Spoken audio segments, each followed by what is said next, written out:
My name is Vivian Parker. I was 68 when my daughter left her 5-year-old son on my doorstep and never came back.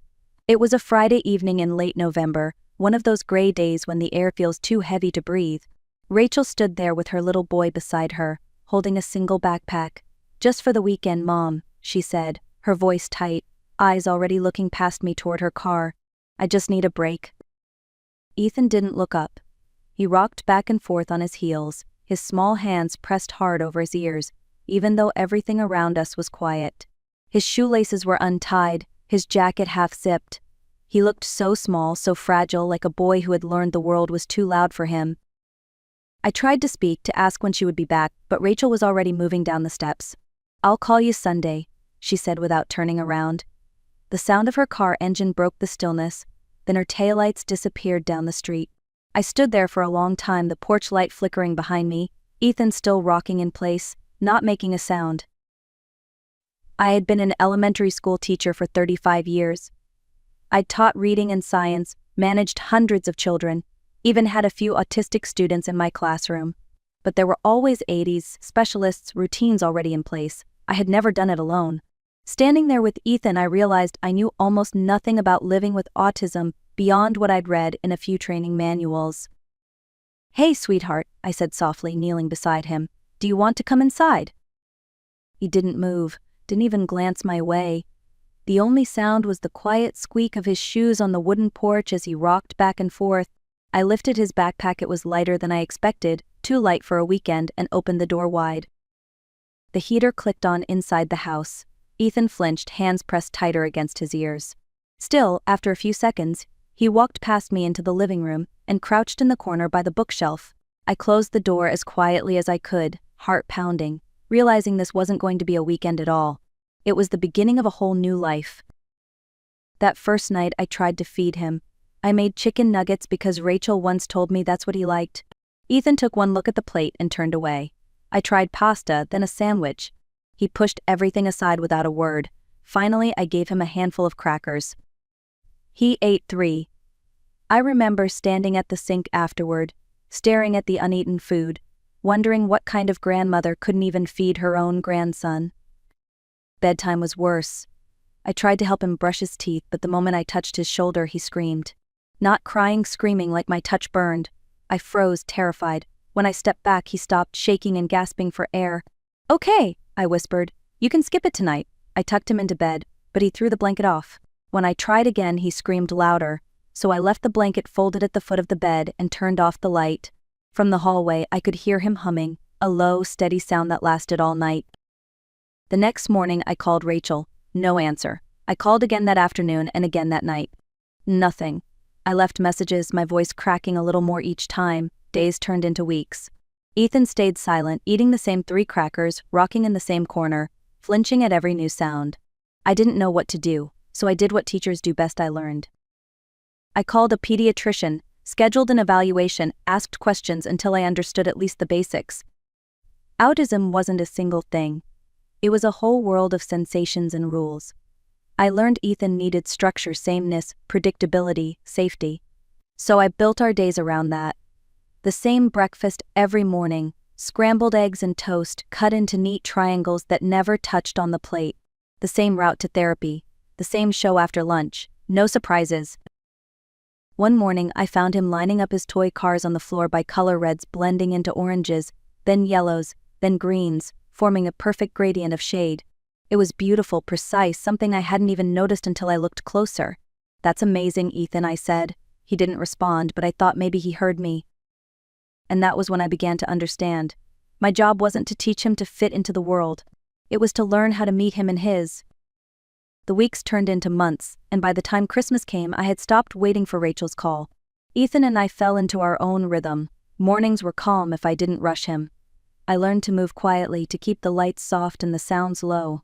He began to eat more, as long as everything on his plate looked exactly the same as yesterday. I kept a small notebook of what worked and what didn't, what foods he tolerated, what sounds upset him, what moments made him retreat. I stopped trying to force eye contact. I stopped saying, "Look at me." I realized he listened best when I didn't demand it.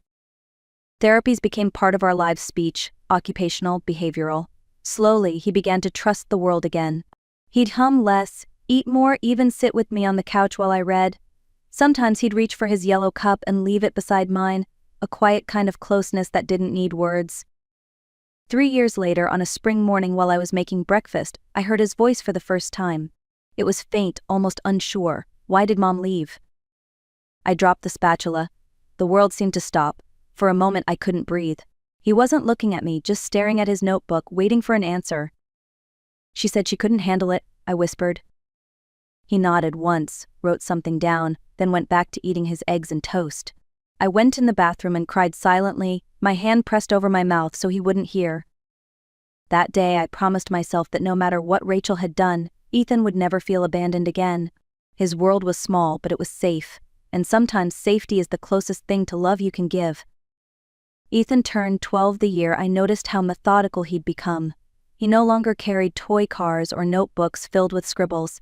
Instead, he cataloged everything: his meals, his therapy sessions, the dates of his appointments, like an archivist of his own life. One evening, I found him at the kitchen table surrounded by sheets of paper, each covered in neat rows of symbols and short notes. "What are these?" I asked. "Patterns," he said. I smiled. "Of what?" "Everything," he answered simply. He saw order where others saw chaos. He tracked the world the way other children tracked games or friends. I realized his notebooks were his way of making the unpredictable make sense.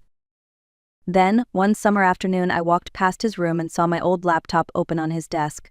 Lines of strange text filled the screen: words, numbers, brackets, slashes. "What are you doing?" I asked. "Learning Python," he said, not looking up. I blinked. "Is that for school?" "No, for me." He spent the entire summer there teaching himself to code. While other kids went to camp or played outside, Ethan typed quietly for hours. When I brought him food, he'd thank me without turning his head. By the end of August, he showed me small programs he'd built, tools that sorted files, found duplicates, tracked edits. "Why do you need these?" I asked. "So nothing gets lost," he said. I didn't realize then how much those words mattered. He wasn't just building tools. He was building control, the kind he'd never had when his mother left. Sometimes I'd stand in the doorway and watch him work, focused, calm, precise. There was a stillness in him, but also a quiet power. I used to think autism made his world smaller. Now I saw it was simply different, measured, logical, impossible to deceive. That night, when I turned off the lights downstairs, I saw the glow of his screen under the door. It made me think of a lighthouse, steady, constant, shining in the dark. I didn't know it then, but that light was leading both of us toward a truth the world would one day have to face. By 16, Ethan had turned his quiet obsession into something extraordinary. While most kids his age were worrying about grades or driver's tests, he was perfecting a program that could detect if any document had been altered. He called it ProofLink, but to him it wasn't just code, it was protection. I remember the day he showed me. "Watch," he said, pulling up a text file on his computer. He ran his program, and a string of numbers appeared on the screen. "That's the document's signature. If anyone changes even one letter, the signature changes too." He altered a single word and ran it again. The numbers shifted instantly. "See? It knows." I didn't fully understand, but I understood enough to see how proud he was. "It's brilliant," I told him, and for a brief second, he looked up and smiled. 2 months later, he sold it. A small cybersecurity company paid him $3.2 million for the rights. I nearly dropped the phone when I saw the number in his account. "You're 16, I said. "That's more money than I've made in my entire life." He only shrugged. "It's not about money, it's about truth." A week later, a local news crew came to film a segment, "Teen Genius Creates Breakthrough Verification Software." They asked him what inspired his invention. "I wanted to know what's real," Ethan said on camera. "People lie. Documents don't." When the segment aired, friends called to congratulate us. Neighbors waved when we went outside. But Ethan didn't seem happy. He wasn't angry or overwhelmed, just still, like he was waiting for something. One evening I found him sitting at the table, holding his yellow cup, staring out the window into the dark. "You okay?" I asked. He nodded once. "Just thinking." I didn't press him. I didn't know that 2 weeks later, our doorbell would ring and everything we'd built together would be tested. It was a Tuesday afternoon when the doorbell rang. I wasn't expecting anyone, and Ethan was upstairs working. When I opened the door, my heart stopped. Rachel stood there, 11 years older, sharper around the edges, her hair perfectly styled. Beside her was a man in a dark suit carrying a leather briefcase. "Hi, Mom," she said with a practiced smile. I couldn't move. My hands went cold. "Rachel?" The man stepped forward. "Stephen Walsh. I'm representing Mrs. Cooper. We'd like to discuss Ethan's situation." "His situation?" I repeated. Rachel's eyes flicked past me toward the stairs. "Can we come in?" I should have said no. I should have closed the door. But I didn't. Ethan appeared in the hallway behind me, expression blank, his eyes locked on his mother. "Come in," he said quietly. We sat at the kitchen table, the same table where Ethan and I had eaten breakfast for over a decade, where we'd sorted school files and therapy reports. Now it felt like a battlefield. Rachel folded her hands and looked at me like she was about to deliver good news. "Mom, I'm ready to be a mother again. Ethan needs guidance, especially with all the money and attention. I think it's time I step back into his life." Her lawyer slid a stack of papers across the table. Custody agreements, financial records, visit logs, every page stamped and notarized. "These documents confirm that my client has maintained consistent contact and financial support," Walsh said smoothly. "She's seeking custody and financial guardianship." I scanned the papers, official seals, signatures, dates. They looked real, but they weren't. "These are fake," I said, my voice shaking. Walsh didn't flinch. "Unless you can prove otherwise, the court will recognize them." My head spun. Rachel just smiled softly like she'd already won. Ethan sat still, his hands folded, eyes unreadable. "Ethan," I whispered, desperate, "what do we do?" He turned to me, calm as ever. "We get a lawyer," he said. Then, after a pause, he added, "And let her talk." I didn't know what he meant. I only knew that my daughter, the one who had vanished, was back, and this time, she wasn't here for love. She was here for the money. 3 weeks later, we were sitting in a county courthouse that smelled of old paper and floor polish. The walls were lined with certificates and the kind of silence that makes you hold your breath. Rachel sat at the front with her lawyer, looking like the perfect mother's soft gray sweater, subtle makeup, hands folded neatly on the table. I sat across from her with our attorney, Linda Reyes, clutching the binder that held 11 years of Ethan's life. When the hearing began, Rachel spoke first. Her voice was smooth, warm, rehearsed. "I visited Ethan monthly when possible, sent money orders regularly, called every week. My mother agreed to keep him for stability while I got back on my feet." Her words fell easily, each detail memorized. She even had specific dates. December 2013, I visited for his birthday. April 2015, I sent $500 for therapy. Every sentence was a lie, but the judge, an older woman named Judge Harrison, nodded, taking notes. Linda leaned toward me and whispered, "Stay calm, let her finish." When it was my turn, I tried to explain the unanswered calls, the empty years, the silence. I showed calendars, receipts, therapy logs, but without official guardianship papers, it all looked informal. I could feel the judge's sympathy fading into doubt. Rachel's lawyer stood again. "Your Honor, my client never relinquished her parental rights. These documents verify consistent support and communication." He laid them out neatly on the evidence table, stamped, notarized, convincing. Judge Harrison studied them carefully. "Mrs. Cooper," she said to me, "do you have proof these documents are forged?" I opened my mouth, but nothing came out. The room blurred. "No, Your Honor," I whispered. Rachel smiled politely. That polite, practiced smile I remembered from when she wanted something. Then Judge Harrison looked toward Ethan. "Young man, do you wish to speak?" Ethan stood slowly. "Yes, Your Honor, I have evidence."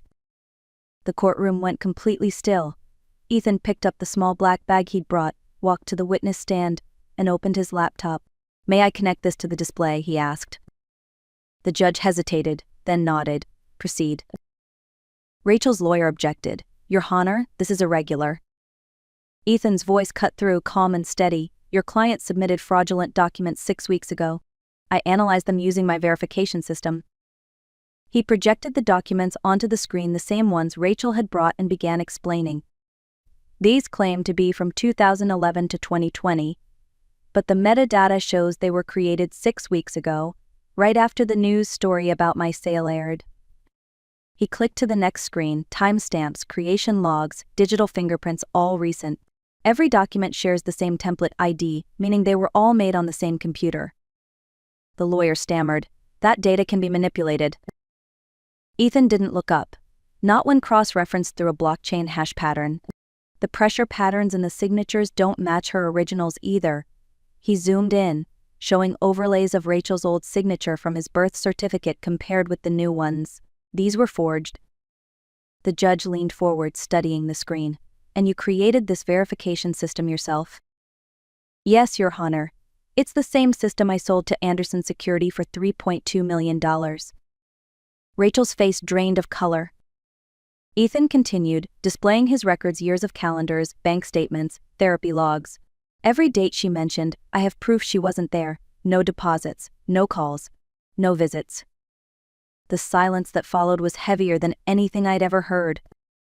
Finally, Judge Harrison spoke. "I've seen enough." She turned to Rachel, her voice sharp now. "Mrs. Cooper, I find your testimony not credible, and your documents fraudulent. Full guardianship is granted to Vivian Parker. I am also referring this matter to the district attorney for investigation." Rachel's face crumpled. The gavel struck once, it was over. Outside the courthouse, sunlight spilled across the steps. I turned to Ethan, trembling. "You knew," I whispered. He nodded once. "I just proved what was always true." For the first time in 11 years, I let myself breathe. The months after the trial felt quieter than any time before. The house was still, but not empty, just at peace. For the first time, Ethan could breathe without fear that someone would take away what he'd built. Rachel's fraud case went to court quickly. She was sentenced to 2 years of probation and 500 hours of community service at an autism resource center. 3 months later, I went there to drop off donated books and saw her sitting cross-legged down the floor, reading to a small boy who rocked the same way Ethan used to. She looked up, saw me, and froze. I didn't say anything, neither did she, but in her eyes, I saw something that had never been there before: understanding. The director told me later, not realizing who I was, "That volunteer comes in extra hours. Says she's trying to learn what she should have learned years ago." Ethan's life took a new direction after the trial. The non-compete clause from selling his software meant he couldn't work in data verification for 5 years.